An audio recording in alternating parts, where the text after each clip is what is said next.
Hello all.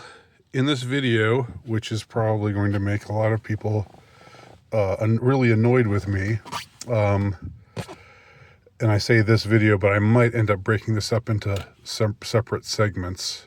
But in this video, I'm going to tell why I, at this point, generally believe the official story of the assassination of Charlie Kirk, i.e. that Charlie Kirk was shot by one person, and that one person was Tyler Robinson, and that Tyler Robinson was motivated to shoot Charlie Kirk because he disliked his stance on LGBT stuff, him being someone who had a male boyfriend, who was transitioning into a female, and thought that Kirk was bad news, was promoting hate, as he was. This is something he was reported to have said, that Tyler Robinson was reported to have said on a few occasions, and that was the reason why he did it. Now I'm going to explain why I feel the way that I do, and once I'm done, feel free to tear me apart in the comments, or agree with me. You can also do that.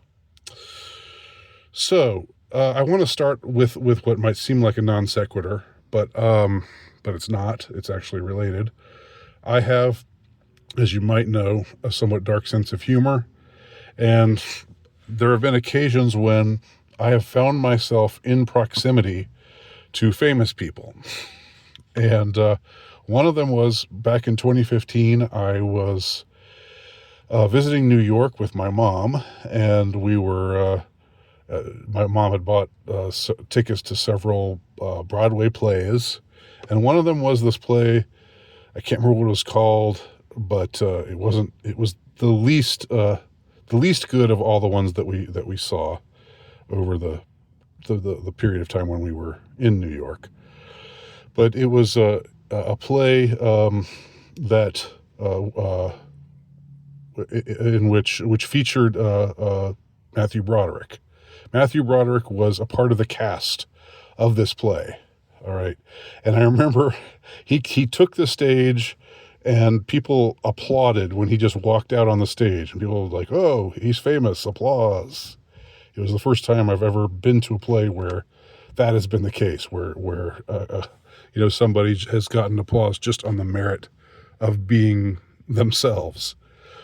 Anyhow, what happened in the play, what the play was about, is not important. What I remember thinking at the time, because I have the twisted sense of humor that I have, is, gosh, you know what? If I'd snuck a piece in here, I could easily take him out, because we were in like the third row. He's like 20 feet away from me. This famous Hollywood actor, Matthew Broderick. And of course, I had no real inclination to do any such thing, but it just occurred to me that it could happen. And there was another occasion I remember where I was at this was several years ago. I went with my kids to the Savannah Book Festival, and it's just this homey little event where people read from their books, and sometimes they have somebody sort of famous or some author who's known show up. This time around, there was somebody who at the time, I think maybe had just retired from baseball, but who had played several years for the Atlanta Braves, and his name was Brian Jordan. You can look him up, Brian Jordan. He's just to check on my bona fides here. So Brian Jordan had written a children's book, and children's books are the easiest things to write. I'm not saying it's easy to write a good children's book, but just to write a children's book, you can just slap something down in 10 or 15 minutes. What it's really all about is finding a good illustrator. Just an observation there. So Brian Jordan had written this children's book. I don't remember what it was about. Again, it doesn't matter. And he was reading it out loud to the crowd, and we were there, and I was like, wow, there's Brian Jordan of the Atlanta Braves, big celebrity, I'm not talking about, he's not like, Mickey Mantle, or to put it in contemporary terms, Otani or Freddie Freeman. He's not like that big, but he was, a pretty good player, made millions of dollars, was famous, was well known. And now he's just a few feet in front of me. And I thought the same thing. I thought, I could easily take him out. It wouldn't be hard. And I don't really have that much experience shooting, but I could do it. And so I guess, like, after those two occasions, I thought to myself, in a way, it's miraculous that more famous people don't get shot, because there must be plenty of times where people like Matthew Broderick or Brian Jordan or whomever are out there in the public. They're not necessarily always surrounded by really tight security, and they it could happen if somebody wanted to, but fortunately that doesn't happen very much. And so this is where I'm applying these observations, these reminiscences to the Charlie Kirk assassination. Charlie Kirk was a soft target, okay? When he went on his campus tour, going from place to place, prove me wrong, just like other conservative speakers had before him, he didn't bring an entourage of security with him, and it wasn't because people out there didn't hate him, because we know quite well that Charlie Kirk had a ton of haters who were, as we found out after the shooting, who were patently homicidal in their inclinations towards him.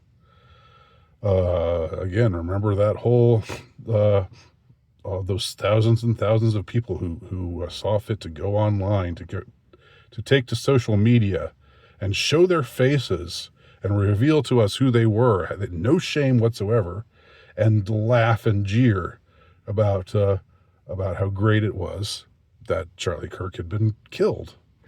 This husband, this father of two, had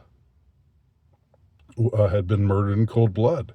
And I wrote an article about it on my Substack page called The Demonic Left. And at the time I was leery of using the term demonic, because I think we're using that term way too promiscuously now. There was a time when people didn't use it at all, but now it seems to be used a lot. Whenever somebody behaves in a way that we find off-putting, we're tempted to call it demonic. And I don't use the term lightly, but the way those people in those videos looked, it was like they were possessed by evil. They were, well, I mean, I think if you've seen the videos, you know what I mean. It definitely did not show the best side of humanity. And yet, there were thousands of people who were living among us and who were holding down jobs and who were like in successful fields. These were not all, these weren't, bums on the street or whatever. These weren't schizophrenics. These were normal, seemingly well-adjusted people who just had let loose with this absolute torrent of homicidal glee. Given that all of these thousands of people out there felt the way they did, is it really so hard to imagine that one of them might actually have done it? That Tyler Robinson might have felt strongly enough to actually carry out the assassination of Charlie Kirk, and not only felt that strongly enough to do it, but actually did it, actually carried it out, actually committed the acts. But as far as the question of how did he pull it off? Well, again, Charlie Kirk is a soft target. It's not, repeat, not like, it's not analogous to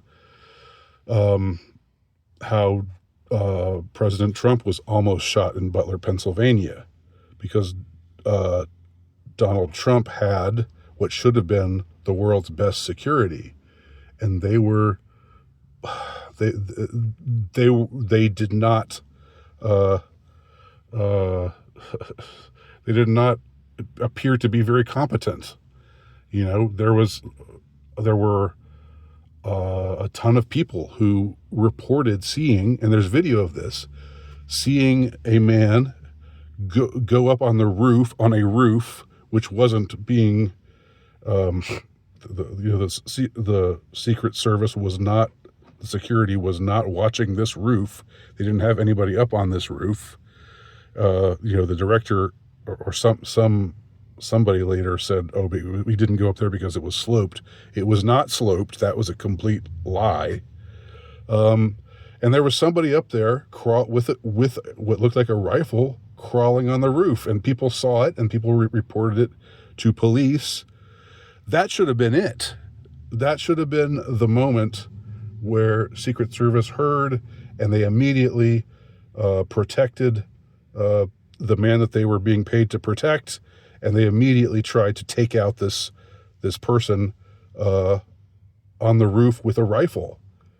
It should not have it should not have come to the point where he was up there for 10 minutes or so, and then actually started firing at Trump.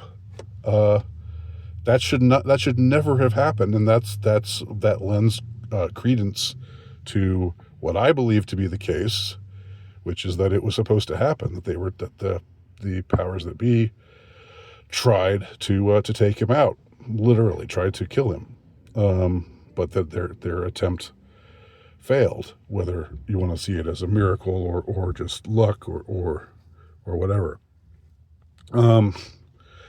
Likewise with JFK, if you've seen the movie JFK, directed by Oliver Stone, there's a character played by Donald Sutherland who plays, it's like a composite of people who actually spoke with Jim Garrison, like high brass people who worked at the Pentagon.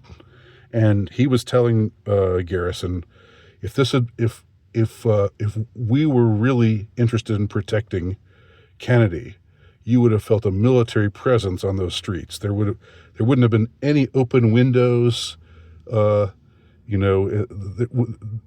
Everything would have been secured, and you wouldn't have seen the car, turn onto into the final stretch onto Elm Street on Dealey Plaza, and then take the hairpin turn and then slow down to a snail's pace. That would never have happened.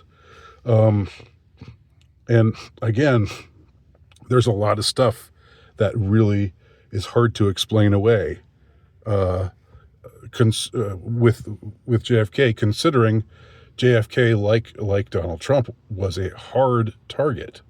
He was somebody who should have been a hard target. He was a president.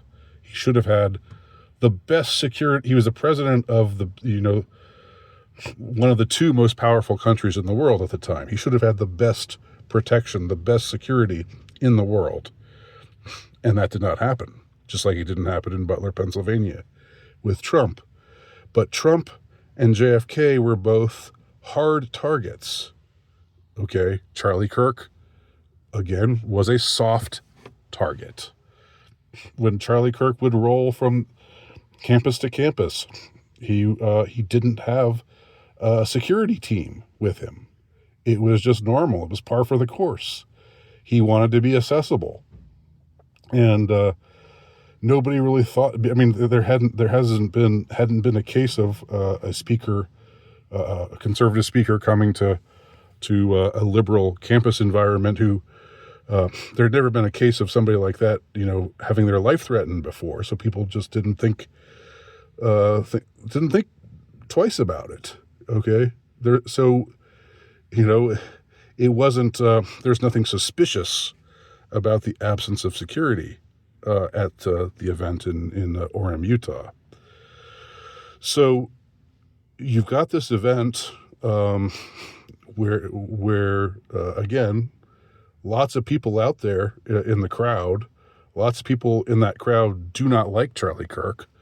In this case, one of the people up on the roof, who got up on the roof with a rifle, decided to take him out. Now, again, allegedly, we don't know for sure, but allegedly, that's the case that the authorities have made. Now, another thing is, originally there were. And I'm usually a conspiracy theorist. I'm usually on the conspiracy theorist side. I guess I've become a turncoat to the conspiracy.